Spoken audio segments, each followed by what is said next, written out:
안녕하세요, 서대리입니다. 주식 투자를 위해 다양한 자료나 유튜브 영상들을 많이 접하신 분들이라면 결국 시장지수 ETF에 투자하는 것이 가성비 최고의 투자 방법이라는 사실을 잘 알고 계실 겁니다. 물론 이 방법이 최고의 투자 방법은 아니지만 시장의 변동성에서 살아남아 최고의 승자가 될 확률이 매우 높은 방법이라고 생각하는데요. 그러다 보니 평범한 직장인 투자자 서대리 역시 대표적인 시장지수인 미국 S&P 500과 나스닥을 메인으로 투자하고 있습니다. 연금 계좌는 S&P 500과 나스닥 ETF 비중이 계좌 전체의 80% 정도 되고 일반 계좌에서도 시장지수 ETF 비중을 꾸준히 늘려가고 있죠. 실제로 S&P 500 ETF와 나스닥 ETF만 꾸준히 매수해도 웬만한 개인 투자자뿐만 아니라 억대 연봉을 받는 펀드 매니저들보다 투자 수익률이 좋다는 사실을 다양한 영상을 통해 소개한 만큼 많은 구독자님들께서도 서대리처럼 시장지수 ETF 투자에 관심 있으실 겁니다. 그리고 실제로 투자하고 계시거나 투자를 계획하고 계실 텐데요. 하지만 막상 ETF 투자를 하려고 하면 이런 고민이 들 겁니다. 바로 S&P 500에만 투자하는 것이 좋을지 아니면 나스닥 ETF도 함께 투자하는 것이 좋을지 말이죠. 그리고 만약 함께 투자하기로 했다면 둘의 비중은 어느 정도가 적당한 건지 고민이 되실 겁니다. 실제로 제 채널을 시청하시는 많은 분들께서 S&P 500과 나스닥의 황금 비율에 대해 문의를 해주셨습니다. 그래서 이번 영상에서는 이에 대한 서대리의 생각을 이야기해볼까 합니다. 물론 제 방법이 무조건 정답은 아니지만 어떻게 투자해야 할지 고민하고 계신 분들에게 조금이나마 도움이 되었으면 하는 마음에 영상을 제작해봤습니다. S&P 500과 나스닥의 투자 비중은 어떻게 결정하면 될까요? 굉장히 어려운 주제 같아 보이지만 서대리의 기준은 심플합니다. 바로 본인의 연평균 목표 수익률에 따라 S&P 500과 나스닥 투자를 결정하면 됩니다. 자신의 연평균 목표 수익률이 8% 이상이라면 기대 수익률이 더 높은 나스닥 ETF를 섞으면 되고 그게 아니라면 심플하게 S&P 500 ETF만 투자해도 된다고 생각합니다. 1957년부터 현재까지 S&P 500의 연평균 수익률은 8.4%라고 합니다. 물론 투자 기간을 언제로 세팅하느냐에 따라 S&P 500의 연평균 수익률이 13% 이상 되기도 하지만 투자는 우리의 피 같은 돈이 걸린 문제이기 때문에 어느 정도 보수적으로 잡는 것이 맞다고 봐서 연평균 수익률 8%를 기준으로 잡았습니다. 그렇다면 이 타이밍에 이런 질문을 하고 싶으실 겁니다. 연평균 목표 수익률은 어떻게 세팅하죠? 라는 질문입니다. 이건 역시 심플한데요. 본인이 언제까지 얼만큼 모으고 싶은지만 정하면 연평균 목표 수익률은 계산을 통해 쉽게 구할 수 있기 때문입니다.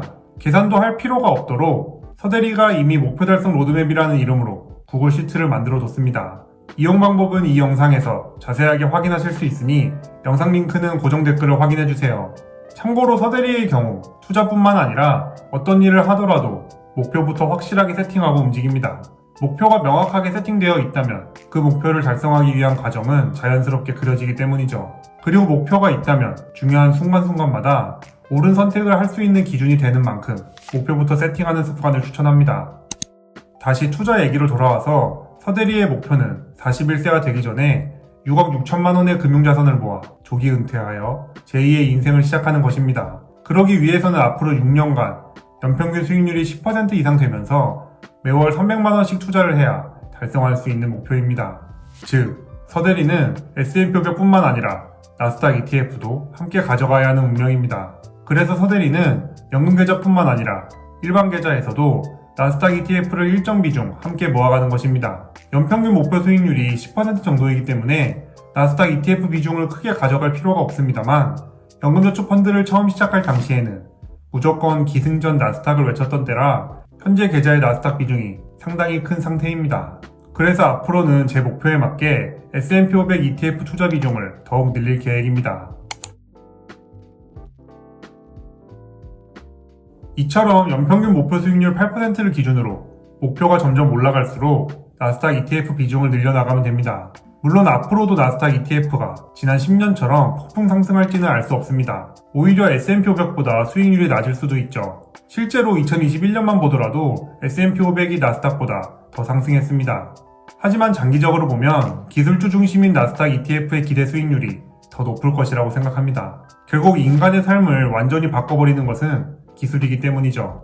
1차 산업혁명부터 현재 4차 산업혁명까지 그 중심에는 항상 새로운 기술이 있었고 이 기술 덕분에 인류의 역사는 획기적으로 발전하고 있습니다. 그리고 이런 기술들이 대부분 천조국 미국에서 나오고 있으며 주가는 실적인 EPS와 기대감이 PER에 고빈 만큼 새로운 기술에 대한 기대감, 그리고 이로 인한 폭발적인 실적 상승 측면에서 앞으로도 나스닥은 꾸준히 우상향할 것이라고 생각합니다. 다만 나스닥 ETF 투자 비중을 높게 가져갈 계획이라면 한 가지 주의할 점이 있습니다.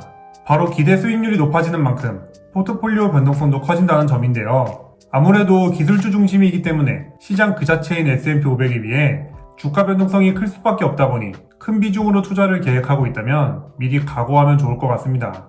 언제 맞을지는 모르지만 맞을 것을 대비하고 있으면 덜 아프기 때문이죠. 대비하고 있지 않으면 변동성이라는 높은 파도에 휩쓸려 손해만 보고 시장을 떠나야 할 수도 있기 때문입니다. 지금까지 연금계좌나 일반계좌에서 S&P 500 ETF와 나스닥 ETF 투자 비중을 어떻게 가져가면 좋을지에 대해서 이야기해봤습니다. 크게 세 가지만 기억하시면 좋을 것 같습니다. 첫째, 본인의 연평균 목표 수익률을 확인합니다. 만약 없으면 목표 달성 로드맵을 통해 이번 기회에 한번 만들어보는 것을 추천합니다. 둘째, 연평균 목표 수익률이 8% 이하라면 심플하게 S&P 500 ETF로만, 그 이상이라면 나스닥 ETF를 적절하게 섞어줍니다. 목표 수익률이 높아질수록 나스닥 ETF 투자 비중 역시 커지는 것입니다. 셋째, 나스닥 ETF 비중이 커질수록 포트폴리오 변동성이 커질 수 있다는 각오를 합니다. 이렇게 세 가지를 기억하셔서 가성비 최고의 투자 방법인 시장지수 ETF 투자를 계획하시면 좋을 것 같습니다.